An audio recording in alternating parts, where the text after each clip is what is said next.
ধর্মের লোক বেশি আছে, খ্রিস্টান, ইসলাম আর হিন্দু। 100 জন খ্রিস্টানকে যদি একই প্রশ্ন করে তোদের ভগবানকে, একবারই বলবে আমাদের ভগবান ঈশ্বর মসিহ, যিশু খ্রাইস্ট। মুসলমানকে জিজ্ঞাসা করবে 3 থেকে 5 মানে মৃত্যুর আগে পর্যন্ত, যাকে এই তোদের ভগবানকে, একই উত্তর দেবে, ভাই আমাদের ভগবান হলো আল্লাহ। হিন্দুদেরকে যদি একই প্রশ্ন করা হয়, ভাই তোদের ভগবানকে, কনফিউজ।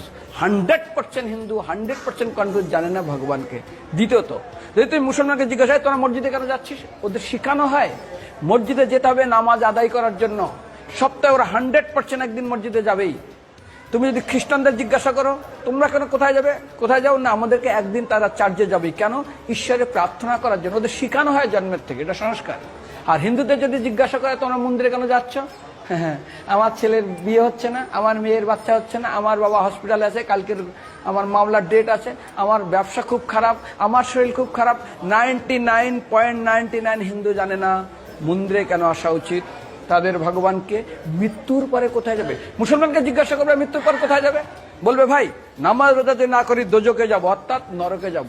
যদি হিন্দুদেরকে জিজ্ঞাসা, ওদেরকে বলবে আর যদি করো নামাজ রোজা করি তাহলে বেহেশতে স্বর্গে যাব। যদি খ্রিস্টানদেরকে জিজ্ঞাসা করো, এই তোমরা যদি আমরা ঈশ্বর আরাধনা করি হেল অর্থাৎ নরকে যাব।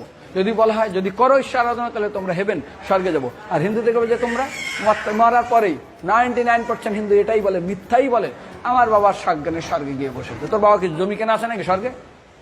তোর বাবা জমি কেনা আছে যে তোর বাবা মরার পরে স্বর্গে গেছে হোয়াটসঅ্যাপ করে দেখি এই যে অ্যাটাচ বাথরুম টয়লেট আমি একদম ভালোভাবে পৌঁছে গেছে, তোর বাবা স্বর্গে গেছে জানিস তুই? আরে মৃত্যুর আগে এত কষ্ট পায়, এত কিছু করে, মারার পরে আমার বাবা স্বর্গে গেছে। আরে যখন পুলিশে কোনো কয়েদি কোনো অপরাধীকে ধরে 2-4টা ডান্ডা মারে, তারপর থানায় গিয়ে আরো ট্রিটমেন্ট করে, তারপরে কোর্টে বিচারে, তারপর জেল খাটে। মৃত্যুর আগে এত কষ্ট করে আমরা মারা যাই, মারা পরে আমার বাবা স্বর্গে গিয়ে বসে আছে, ওর বাবার জন্য জমি কেনা আছে না, এরকম বলা যাবে না। এই জন্য আমাদের শাস্ত্র বলে পরলোকগত, স্বর্গীয় বলে না।